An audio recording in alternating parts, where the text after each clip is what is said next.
Wantirna is a suburb about 20 k's from Melbourne CBD towards the east.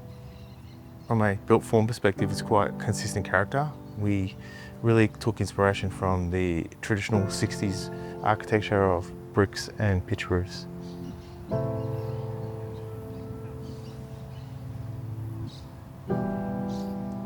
My name's Jathy Linardi. I'm Design Director of DK Architecture. And I'm Raghav Goel from Oz Property Group. And this is Kingloch Parade in Wantirna.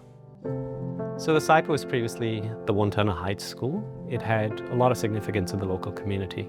It was a good platform for us to build on, but also came with a strong sense of responsibility. We spoke to a lot of local businesses and really tried to understand what makes this place special. I think this was definitely the best collaboration because we're both committed to an outcome. We knew we had to achieve a very high sustainability standard right at the outset, and that was actually incorporated into the design very early on. What we're doing is looking at the whole of the site, the orientation, where we can get wind, where we can get cross ventilation, where we can get solar panels, where we need shading, and then we design the houses in reverse based on those aspects, which means we're getting a lot of different typologies, a lot of different house plans. The project achieved Best Design Excellence, which is one of the highest benchmarks you can achieve in this space. From a built form perspective, we've definitely taken cues from the neighbouring streets in terms of the architecture, the form, and try to blend them together to become something that fits comfortably within the site and also comfortably within the street.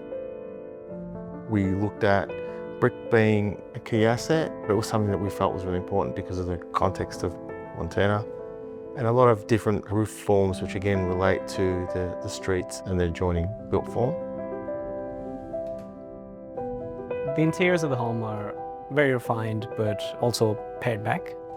The walnut that's used in the kitchens and in the bathrooms are high quality. They're very reflective of the local context, and they're not loud in that sense. A lot of the times, medium density is done in one particular product that's sort of rolled out almost in a cookie cutter sort of fashion. That was something we wanted to avoid. We really wanted to, have individualized homes which could be further customized by the purchasers. A unique part of most of the typologies also is how they have internal courtyards. It was an element that was quite celebrated in the mid-century. So bringing them back into this form where it hasn't been done for many years was quite interesting. It's actually created a very unique sort of aspect to the development. The blue-green spine was designed for 2 layers, and we really looked at it as an opportunity for engagement, having front doors in a less traditional way. And it also gives access for the public through to the park. So we were really interested in the way that it operated from a community aspect. A lot of the sustainability elements are actually contained within it. The surface water that runs through the site actually goes under the blue-green spine, and it actually feeds all of the landscaping that's there. So the community first lifestyle is really about bringing people out of their houses into the spaces that were created for them, making spaces which people want to use, to encourage people to connect with each other and be a community. The way we challenged the car arrangement on this site was really to put the cars almost in laneway situations, and then all the streets are basically become prioritised for people and pedestrian movement. We've got bridges through the middle of the site, we've got the green spine, and all the front doors are off there, then cars become secondary.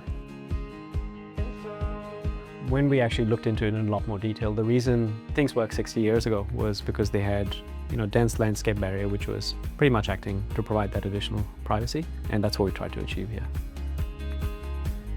I think one of the proudest moments of this project was having people who provided us feedback really early on in the process, now visiting and saying it's actually better than they ever imagined.